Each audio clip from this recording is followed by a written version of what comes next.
ارے جب انسان اپنی عقل سے خود سے اپنا لائف اسٹائل متعین کرتا ہے تو ٹھوکریں کھاتا ہے نا. عقل استعمال کی بعض لوگوں نے, انہوں نے کہا ہم انسان ہیں, ہم جانور کا گوشت کیوں کھائیں, ہم جانور کو کاٹیں گے, وہ چیخے گا, اس کا خون نکلے گا, تڑپے گا, یہ ظلم ہے.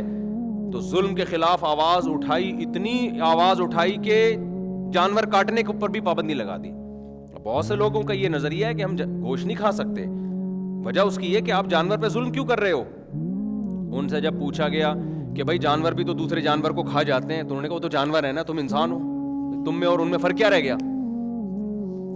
جب وحی کے بغیر آپ کھوپڑی استعمال کرتے ہو نا, پیغمبروں کی تعلیمات کے بغیر, تو کھوپڑی آپ کو کبھی بھی بیلنس راستہ نہیں بتاتی. وحی کے بغیر کھوپڑی استعمال کی نا, ہم تو وحی کے آگے ہتھیار ڈال دیتے ہیں. اللہ نے کہا کہ بکرا کاٹ کے کھا سکتے ہو, اللہ اس کو تکلیف ہوتی ہے, اللہ کہتے ہیں میں نے بنایا ہے نا, میں نے بنایا ہے, تمہارے لیے بنایا ہے, تو اس کو زندہ ہی اتنا عرصہ تمہارے کھانے کے لیے رکھا ہے, تو کاٹ کے کھا جاؤ اس کو, ٹھیک ہے نا. اس کا بہترین مصرف ہی ہے کہ یہ کھانے کے لیے بنا ہے, تمہارے لیے پوری کائنات مسخر کی ہے. کچھ جانور حرام کر دیے, ان میں بھی بڑی حکمت ہے. تو اب انہوں نے کیا سوچا, جو ویجیٹیرین ہیں انہوں نے کہا کہ بھائی یہ تو گوشت تو ہم جانور کاٹتے ہیں, تڑپتا ہے, پھر یوں ہوتا ہے, پھر یوں ہوتا ہے, تو یہ تو ظلم ہے. تو ان کو بتایا کہ شیر بھی تو حملہ کرتا ہے نا, وہ بھی کھاتا ہے, گوشت خور جانور ہے. تو انہوں نے کہا بھائی وہ تو شیر ہے نا, اس کے پاس تو عقل نہیں ہے, تو وہ تو جانور ہے نا, تم تو انسان ہو نا. تم جب سبزی پہ گزارا کر سکتے ہو تو پھر تم گوشت کیوں کھاتے ہو. عقل کا غلط استعمال کیا اور گوشت جیسی مرغوب چیز سے انسان کو محروم کر دیا.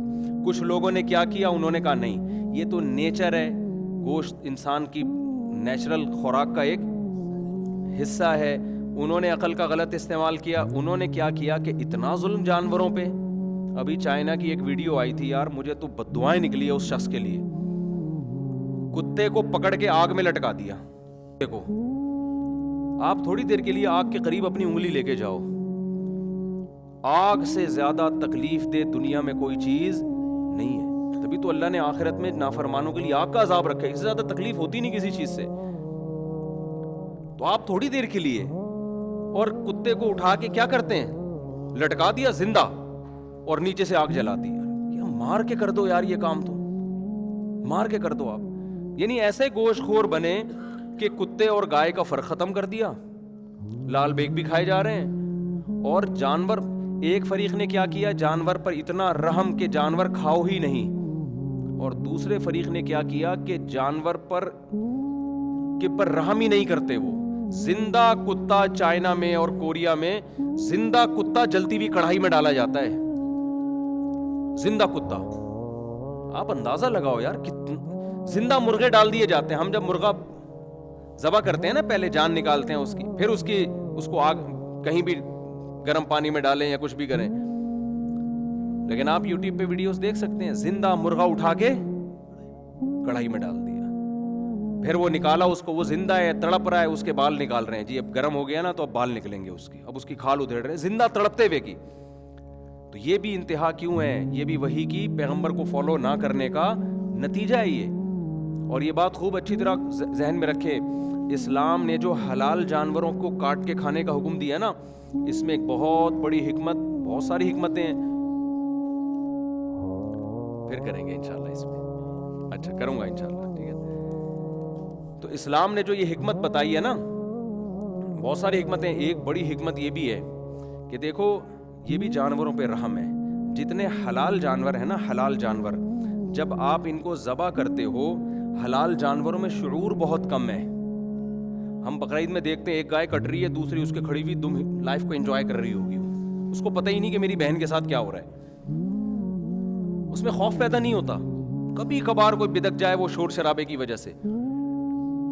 یہاں دیکھ لو آپ, اجتماعی قربانیاں ہوتی ہیں, ایک گائے کاٹ رہے ہیں, وہ دوسری لائف کو کیا کر رہی ہے, دم ہلا رہی ہے. دور سے دیکھا حسینائیں بال سکھا رہی ہیں, قریب جا کے دیکھا بھینسیں دم ہلا رہی ہیں. صحیح ہے نا. گھر کے لوگ جو ہے نا, ان کو کہیں بھی کوئی چیز ہلتی بھی نظر آئے نا, پہنچ جاتے ہیں کہ شاید کچھ حسینائیں ہیں. پتہ چلے تو بھینسیں تھی جو کیا کر رہی تھیں, دم ہلا رہی تھیں. تو بھینس کٹ رہی ہوگی, اس کے قریب کھڑی ہوئی بھینس کیا کر رہی ہوگی. تو جانور پہ وحشت نہیں ہوتی حلال جانوروں میں. بکرا کاٹ رہے ہو, ساتھ میں بکرا کھڑا ہوا ہوگا, اس کو پتہ ہی نہیں کہ کیا ہو رہا ہے, کیونکہ وہ بہت زیادہ ذہین نہیں ہوتے. ان میں خوف نہیں پیدا ہوتا. جب تک گلے پہ چھری چل کے کٹ کے خون نکلنا نہیں شروع ہو جاتا ان کو تکلیف نہیں ہوتی. لیکن جو حرام جانور ہیں ان میں اللہ نے شعور اکثر میں شعور بہت زیادہ دیا ہے. آپ ایک کتے کو قتل کرو گے نا, دوسرا خوف سے پاگل ہونا شروع ہو جائے گا. آپ دیکھ لو یوٹیوب پہ ویڈیوز دیکھو, چائنا میں ایک کتے کو مار رہے ہیں, دوسرا زمین پہ جھک جھک کے دم ہلا کے گویا یہ رحم کی اپیل کر رہا ہوتا ہے کہ خدا کے لیے میرے ساتھ یہ سلوک مت کرو. اس پہ ترس آ رہا ہوتا ہے, آپ کو وہ ترس آ رہا ہوتا ہے کہ کیا کر رہے ہو.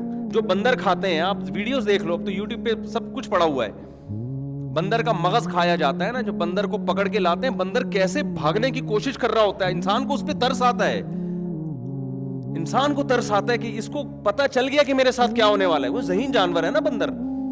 اس وقت انسان کہتا ہے اللہ تیری کتنی بڑی رحمت ہے جانوروں پر. اسلام جانوروں پر بھی بہت بڑی رحمت ہے کہ وہ جانور جو انتہائی ذہین ہے, جن کو اندازہ ہو جاتا ہے کیا ہونے والا ہے, ان کو مارنے کی بھی اسلام نے اجازت نہیں دی ہے. اس کو پہلے سے ترس آئے گا آپ کو. آپ بندروں کی ویڈیوز دیکھ لو جن کو کاٹنے کے لیے لے کے جا رہے ہیں, ایسا تڑپ رہا ہے نا, ایسا بھاگنے کی کوشش کر رہا ہے. گائے تو ہمارے یہاں قربان گاہ میں جا رہی ہوتی ہے, وہ سمجھ رہی ہوتی ہے کہ لائف میں کیا, میں پکنک پہ جا رہی ہوں. میں اس کو لٹاؤ گے بھی نا تو بھی اس کو نہیں پتا چلتا کہ میرے ساتھ کیا ہونے والا ہے. وہ ٹانگیں تو مارے گی, ظاہر ہے, وہ تو رسیاں بندھی ہوئی ہیں اس کی. مرغے کو آپ کاٹو, ہم تو کاٹتے ہیں نا کبھی ذبح کر کے کھاتے ہیں, تو دوسرا مرغا کھڑا ہوا ہوگا, وہ مرغیوں کے چکر میں لگا ہوا ہوگا. اس کو پتا نہیں ابے بھائی تو بھی ابھی آنے والا ہے. آپ کو اگر کوئی کہہ دے کہ پھانسی کے پھندے پہ لٹکنا ہے, آپ شادیوں کے چکر میں پڑو گے؟ ہے بھائی, ابھی آپ نے چھری کے نیچے آنا ہے, کتنی حسین لیلائیں گزر رہی ہوں, آپ بولو گے بھائی میری جان بچاؤ, میرے بھائی لیٹا ہوا ہے. مرغے کو آپ کاٹ رہے ہو, ایک کاٹا, دوسرا کاٹا, تیسرا کاٹا, چوتھے مرغے کو سمجھ جانا چاہیے نا اب کس کا نمبر آئے گا, میرا. بالکل لفٹ نہیں کرائے گا آپ. حتیٰ کہ آپ چھری گلے پہ رکھ کے تھوڑی سی چلا کے چھوڑو گے, فوراً مرغیوں کے پیچھے بھاگے گا. وہ اس میں خوف پیدا نہیں ہوتا. ہاں ایک چیز ہوتی ہے کہ مرغی کو آپ لٹا کے نا اس کے اوپر تنکا رکھ دو, وہ آرام سے پڑی رہے گی, لیکن وہ نفسیاتی اس پہ ایک وہ ہوتا ہے کہ پتہ نہیں کیا ہو رہا ہے, لیکن وہ اس کو وہ موت کا خوف نہیں ہوتا. لیکن آپ کتوں میں اگر ایک کو مارو گے نا, دوسرے کو اندازہ ہو جائے گا میرے ساتھ غلط ہونے والا ہے. ایک کو آپ کڑھائی پہ پھینکو گے, دوسرے کو اندازہ, وہ رحم کی اپیل کر رہا ہوتا ہے, رحم کی اپیل کر رہا ہوتا ہے کہ خدا کے لیے میرے ساتھ یہ ظلم مت کرو. تو یہ بھی اسلام کی ایک رحمت ہے. تو دیکھو بیلنس ہے نا اسلام میں. بعض ہندوؤں نے کیا کیا کہ گوشت سے ہی انسان کو محروم کر دیا. بعض نے کیا کیا, جو گوشت خور ہیں انہوں نے انسان پر, جانوروں پر ایسا ظلم کرنا شروع کر دیا کہ ذبح کیے بغیر ہی بس کڑھائی میں زندہ ڈال دو. ہمارے ایک دوست چائنا گئے, تبلیغی جماعت میں تھے, کہہ رہے وہ میری دعوت ہوئی ہے, تو ہمیں نہیں پتا چلا کہ وہ دعوت میں نا اتنا بڑا بکرا لا کے رکھ دیا. اور وہ چائنیز نے دعوت کی تھی, ان کو پتا نہیں تھا. کہہ رہے اتنا بڑا بکرا پورا صحیح سالم, اور وہ زندہ بھی تھا, نہیں اس کی ہل رہا تھا. وہ کہہ رہے, میں نے کہا یہ کس ٹائپ کا کھال سمیت بکرا ہے بھائی. جب دم پہ میں نے کہہ رہے اسٹڈی کرنا شروع کی, اس کے سر سے لے کے جب دم پہ گیا نا, تو دم پتلی سی گول. کہہ رہے پتا چلا یہ بکرا نہیں ہے, کیا یہ کتا ہے. کہہ رہے ہیں پورا کتا, پھر تفتیش کی پتا چلا جی پورا کتا زندہ اٹھا کے پانی میں ڈال دیتے ہیں یا کڑھائی میں ڈال دیتے ہیں, اور اس کے اوپر ڈھکن ڈھک دیا. وہ چیخ رہا ہے, چلا رہا ہے, اور پھر جب اس کو نکالتے ہیں سانس اس میں ہوتا ہے بعض دفعہ, کیونکہ اسکن کے ذریعے ہلاکت, بہت اسکن جلتی ہے نا انسان کی, کھال کے ذریعے مرنا بہت مشکل کام ہوتا ہے. اسلام نے تو حکم دیا رگیں کاٹ دو, فوراً بلیڈنگ, جتنی زیادہ ٹانگیں چلائے گا اتنی زیادہ بلیڈنگ ہوگی, اتنی زیادہ جان جلدی نکلے گی اس کی. جانور پہ بھی رحم کیا, انسانوں پہ بھی رحم کیا. ذبح کرنے کا فائدہ یہ ہوتا ہے کہ سارا بلڈ اس کے جسم سے نکلتا ہے. ساری بیماریاں کس میں ہوتی ہیں؟ بلڈ میں ہوتی ہیں. ہے بھی ناپاک اور گندی چیز بلڈ, کپڑوں پہ لگ جائے تو نماز نہیں ہوتی. تو انسان کا بھی فائدہ ہے, اسے بلڈ سے پاک گوشت مل گیا, اور جانور پر بھی یہ رحم ہے. سمجھتے ہو کہ نہیں سمجھتے ہو؟ تو خیر میں اپنی بات کی طرف آتا ہوں. تو میں بتا رہا تھا کہ وہ ڈاکٹر صاحب کہہ رہے تھے گوشت بالکل بھی نہیں کھانا چاہیے. تو میں ڈاکٹر سے بدگمان نہیں ہوا, میں نے کہا ہوگی ان کی تحقیق, ہم تو بھائی وہی کام کریں گے جو 1400 سال سے چلتا ہوا ہے. اور اسلام میں تو گوشت کی اتنی اہمیت ہے, اگر ہم گوشت چھوڑ دیں ہماری تو مذہبی تہوار ہی ختم ہو جائیں گے. ہر تقریب میں تو گوشت ہے اسلام میں. اسلام میں کھانا زیادہ کھانا پسندیدہ کام نہیں ہے, لیکن جتنا کھانے کا تذکرہ ملتا ہے گوشت کا ملتا ہے ہمیں. یعنی جو تقریبات میں, مثال کے طور پر بقرعید تہوار ہے یا نہیں ہے, اس میں کیا کھلا رہا ہے اسلام؟ دال چاول کھلا رہا ہے. ابے کرسمس میں عیسائی لوگ کیا کھاتے ہیں؟ جو بھی ان کی کھیر کیک ویک یہی کھائیں گے نا. ان کی ہندو لوگ کیا کھاتے ہیں؟ سب جو ان کا تہوار ہوتا ہے مٹھائی کھا لیں گے نا اس میں. اسلام میں کسی تہوار میں مٹھائی, یار ایک تو آپ پہ بولنے پر گوشت نہیں کھاؤ گے تو پھر یہ حال ہوگا.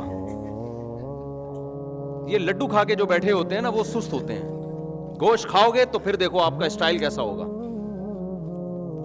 تو اسلام میں بقرعید کے بیان کا رخ چینج ہو گیا, لیکن بھائی مفید باتیں ہی ہو رہی ہیں, میرا خیال ہے غلط بات نہیں ہو رہی. اسلام میں بقرعید والے دن تہوار ہے نا بہت بڑا, تو کیا سوئیاں کھانے کا حکم ہے, مٹھائی کھانے کا حکم ہے, لڈو کھانے کا حکم ہے؟ گوشت.